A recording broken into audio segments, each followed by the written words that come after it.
66 முத்திரையை வந்து இனி வருகிற நாட்களில் தன்னொரு ஆதிக்கத்தை பயன்படுத்தி ஒவ்வொருத்தருக்கும் வந்து அந்த முத்திரையை போடும்படி அவன் கட்டளையிடுவான். அது வந்து கை விரலாது நெற்றியில்லாது அது போடும்படி செய்து அதை போட்டவங்க தான் வந்து விற்கவும் வாங்கவும் கொல்லவும் முடியும் என்று வேதத்துல சொல்லப்படுது. அது வேதத்துல என்ன சொல்லுன்னா, முத்திரையாவது நாமத்தையாவது நாமத்தின் லக்கத்தையாவது இது மூணுத்துல ஏதாவது ஒண்ணு நம்ம வந்து அந்த கையில பிரிண்ட் பண்ணாதான் வந்து நம்ம வந்து இனி வாங்கவும் விற்கவும் முடியும். சில காரியங்கள் நான் உங்களுக்கு சொல்றேன் பாருங்களேன். மல்டி பர்பஸ் ஐடி கார்டு இப்ப வந்து இந்தியாவில் கூட வந்துச்சு. ராமநாதபுரத்துல 2 வருஷம் முன்னாடி நேஷனல் ஐடி, எமிரேட்ஸ் ஐடி. இதுல வந்து இந்த ஐடி வந்துன்னா இந்த ஐடியில எல்லா கார்டும் நம்ம debit card, credit card, ration card, voter ID, licence எல்லாமே அதுல ஃபிட் பண்ணலாம். அப்படி இந்தியாவில வந்துருக்கு மல்டி பர்பஸ் கார்டுன்னு சொல்லிட்டு. ஸோ ஆல்ரெடி பிளாட்ஃபார்ம் ஆல்ரெடி போட்டாச்சு. இனி எல்லாத்தையும் வச்சு இந்த கார்டில் நம்ம எல்லா பயோடாட்டையும் ஃபில் பண்ண சொல்லி 3 வருஷம் முன்னாடி சிதம்பரம் நம்ம ஆல்ரெடி நமக்கு சொல்லியிருந்தாரு. அப்ப இதன் மூலியமாக வந்து சத்துரு வந்து அப்படி இந்த தகவல் தொடர்பு மூலமா உள்ள போறோம். இன்னொன்று தகவல் தொடர்பு மூலம் உள்ள போகும்போது நம்ம வந்து இன்னைக்கு கம்ப்யூட்டர் இல்லாம வாழ்க்கை நமக்கு இல்லை, அந்த மாதிரி ஆயிடுச்சு. எது அடிச்சாலும் www அடிச்சாதான் வந்து நம்ம எல்லாமே நம்ம செய்ய முடியும். அந்த மாதிரி ஒரு சூழ்நிலை வெப்சைட் ஆயிடுச்சு. இந்த சூழ்நிலை பார்த்தா சால்டியன் மெத்தட் என்ற ஒரு மெத்தட்ல வந்து பார்த்தா டபிள்யூனா 6ன்னு சொல்றாங்க. அப்ப www 666 இந்த 3 6 போட்டாதான் இனி நம்ம வந்து பிசினஸ் பண்ண முடியும். இனி வந்து எது வந்தாலும் கம்ப்யூட்டர் மூலம் தான் நம்ம டிக்கெட் புக் பண்ண முடியும். ஏர் டிக்கெட்டு எதுவாக இருந்தாலும் நம்ம வந்து ரயில்வே டிக்கெட்டு இன்டர்நெட் மூலியமா தான் நம்ம செய்ய முடியும். அந்த மாதிரி ஒரு சிச்சுவேஷன்ல அவனை நம்ம கொண்டாந்துட்டான். அது மாதிரி இன்னொரு ஒரு தேய்க்கத்தக்கதாக ஒரு காரியங்கள் சொல்றேன். ரேடியோ ஃப்ரீக்வன்சி ஐடென்டிஃபிகேஷன் என்ற ஒரு திட்டம் இருக்குது. ரேடியோ ஃப்ரீக்வன்சி ஐடென்டிஃபிகேஷன், அதாவது RFID என்று சொல்றாங்க.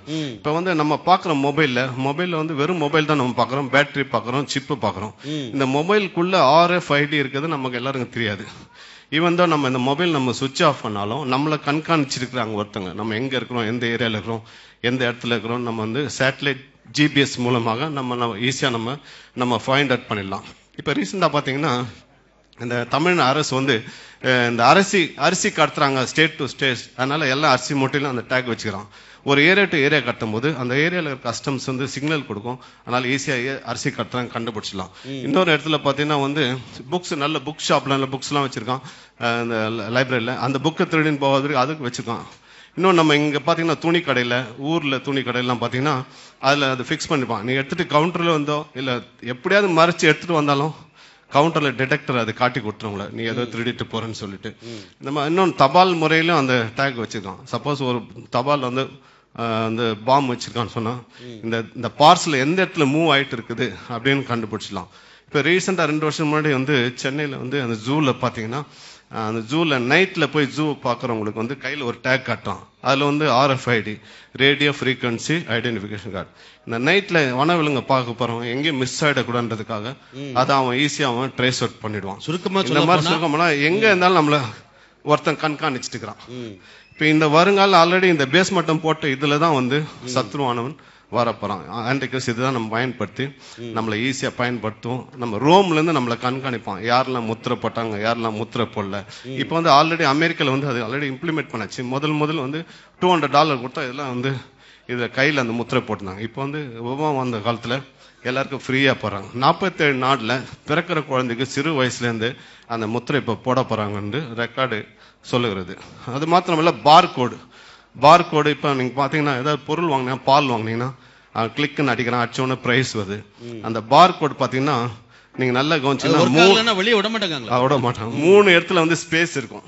இந்த 3 இடத்துல இந்த ஆல்ரெடி இருக்கிற பிசினஸ்ல இந்த 3 ஸ்பேஸ்ல 666 போட்டு அவன் இம்ப்ளிமெண்ட் உள்ள வரும். இப்படியாக அநேக காரியங்கள் நடந்து கொண்டிருக்கு. அது மட்டும் இல்லாம இன்னொரு முக்கியமான வேதத்துல சொல்லப்பட்ட இன்னொரு தீர்க்க தரிசன அடையாளம் வந்து மாபெரும் அழிவு. மாபெரும் அழிவுன்னு சொல்றது தெளிவா சொல்லணும்னா திடீர் அழிவுகளை குறித்து வேதத்துல வெளிப்படுத்தினல் 6ஆம் அதிகாரம் எல்லாம் தெளிவாக சொல்லப்பட்டிருக்கிறது. அது குறித்து கியூபர்ட் நீங்க கொஞ்சம் அதை எப்படி சொல்லுங்களேன், கொஞ்சம் விளக்கமா.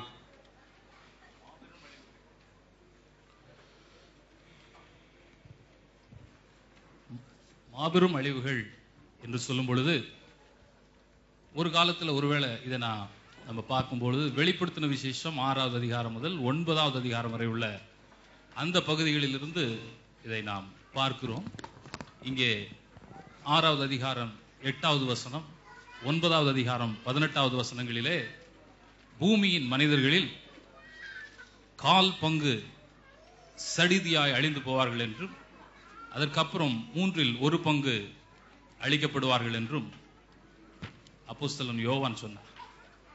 அந்த காலங்களில் இது எப்படி நடக்கும்? ஒருவேளை ஒரு 50-100 வருடங்களுக்கு முன்பு கூட இது நம்ம தாத்தா எல்லாம் ரொம்ப இதெல்லாம் படிக்கும் போது அவங்க நம்பிருக்க மாட்டாங்க. ஆமா ஆமா, இன்னுமே ஜனங்கள் இதெல்லாம் சாத்தியமா என்று நம்பிக்கை இல்லாத ஜனங்கள் இருக்கிறார்கள். ஆனால் இது எப்படி நடக்கும் என்று சொன்னால், மனித அழிவு, இன்றைக்கு உலகம் ஒரு அணு ஆயுத உலகமாக மாறிவிட்டது. எல்லா நாடுகளும் தங்களுடைய பாதுகாப்புக்காகவே வருடங்களில் எத்தனையோ பில்லியன் பணங்களை அவர்கள் ஒதுக்குகிறார்கள். பாதுகாப்புக்காகவே சொல்லுகிறது அறிவு பெருத்தவன் நோவு பெருத்தவன் என்று சொல்லி. எவ்வளவு அறிவு எப்படியெல்லாம் பெருத்து வருகிறதோ அந்த அளவுக்கு இந்த பூமிக்கு மேல் ஒரு நோவு இருக்கிறது. அது நிச்சயமாய் நடக்கும். இங்கே இன்றைக்கு உலக மக்கள் தொகையிலே 7009 பில்லியன் மக்கள் இருக்கிறார்கள். இதிலே ஒரு 1/4 பகுதி ஒரு அணு குண்டை பயன்படுத்துவார்கள் என்று சொன்னால் ஒரு நிமிட பொழுதிலே அவர்கள் அழிக்கப்படலாம். மீதி உள்ள மக்கள் தொகையும் அதுபோலவே அழிக்கப்படும் என்று வேதம் தெளிவாக சொல்கிறது. இவ்வளவு பெரிதான சடுதியாய் நேரிடுகிற ஒரு அழிவு அணுகுண்டினால், ஒரு அட்டாமிக் வார், அதனால் மட்டுமே முடியும் என்று யூகிக்கப்படுகிறது. அது மாத்திரமல்ல,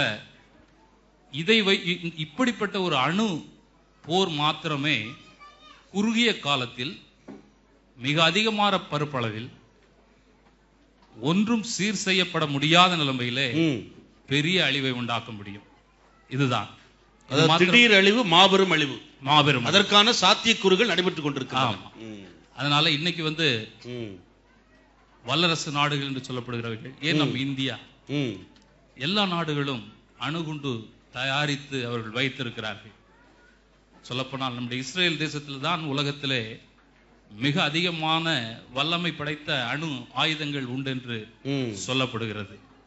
ஆகவே இவைகள் எப்பொழுது வேணாலும் சொல்லலாம். அது மாத்திரம் இந்த அணு போரினால் உண்டாகக்கூடிய காரியங்கள் ஒரு நிமிடத்தில் உண்டாகி முடிகிறதல்ல. பல வருடங்கள், ஆயிரக்கணக்கான ஆண்டுகள் கூட அவைகள் தொடர்ந்து பாதிப்பை ஏற்படுத்தக்கூடியவர்களாக இருக்கிறது. நமக்கு தெரியும் 2வது உலகப் போர்.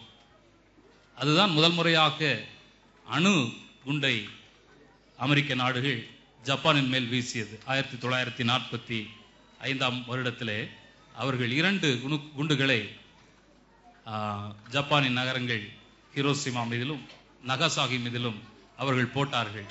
அந்த ஒரு எச்சரிப்பு இன்னும் பூமியின் மேல் இருந்து கொண்டிருக்கிறது.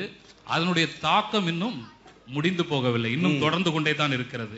அதிலே ஒரு நிமிடத்தில் ஏறத்தாழ 2 லட்சம் ஜப்பானியர்கள் கொல்லப்பட்டார்கள். இது அப்பொழுது ஒரு அணு போர் என்றால் அது எவ்வளவு பெரிய அழிவை, மாபெரும் அழிவை உண்டாக்குகிறது என்பதற்கு ஒரு ஒன்று. 2வது, அதை தொடர்ச்சியாக பார்ப்போம் என்று சொன்னால் அதனுடைய பாதிப்பினால் அடுத்த 2 முதல் 4 மாதங்களுக்குள்ளாக ஏறத்தாழ ஹிரோஷிமாவிலே 1,66,000 பேர் மரித்தார்கள். நாகசாகியிலே ஏறத்தாழ 80,000 பேர் மரித்தார்கள் என்றும் அறிவியலாளர்கள் கூறுகிறார்கள். இது மாத்திரமல்ல, இதை தொடர்ந்து இந்த இயற்கையின் மாசுபடுதல் இந்த அணு சக்தியை உபயோகிப்பதன் மூலமாக உண்டாகிறது.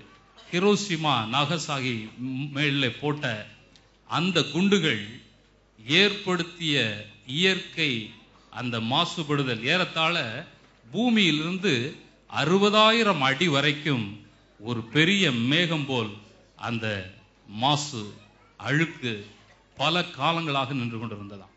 அதன் மூலமாக பூமியின் தண்ணீர், அதனுடைய காற்று, உணவுப் பொருட்கள் ஒன்றும் என்ன செய்ய முடியாது. நமக்கு தெரியும், போன வருஷத்தில் நடந்த ஹிரோஷிமாவில் ஜப்பானில் நடந்த அந்த ஒரு அட்டாமிக் பவர் ஸ்டேஷன்ல இருந்து வந்த அந்த அணுக்கதிர் வீச்சுகள் சாதாரண வெஜிடபிள்ஸ் கூட சாப்பிட முடியாத அளவு நம்ம பார்த்து கொண்டு இருக்கிறோம். ஜனங்கள் எப்படியாக பாதிக்கப்பட்டு கொண்டிருக்கிறார்கள் சொல்லி. ஆனால் ஒருவேளை ஒரு அணுகுண்டு விழும் என்று சொன்னால் அதனுடைய அழிவு ரொம்ப அதிகமாக, மிக மிக அதிகமாக இருக்கும். சரி சரி. அது மாதிரி இன்னொரு மிக முக்கியமாக சொல்லப்பட்ட இன்னொரு தீர்க்க தரிசன ஒரு அடையாளம், கிறிஸ்துவின் 2ஆம் வருகைக்கான ஒரு அடையாளம் இயற்கை சீரழிவுகள் லூக்கா 21:25 வாசிக்கிறோம். யுத்தங்களின் செய்திகள் என்ற மத்தேயு 24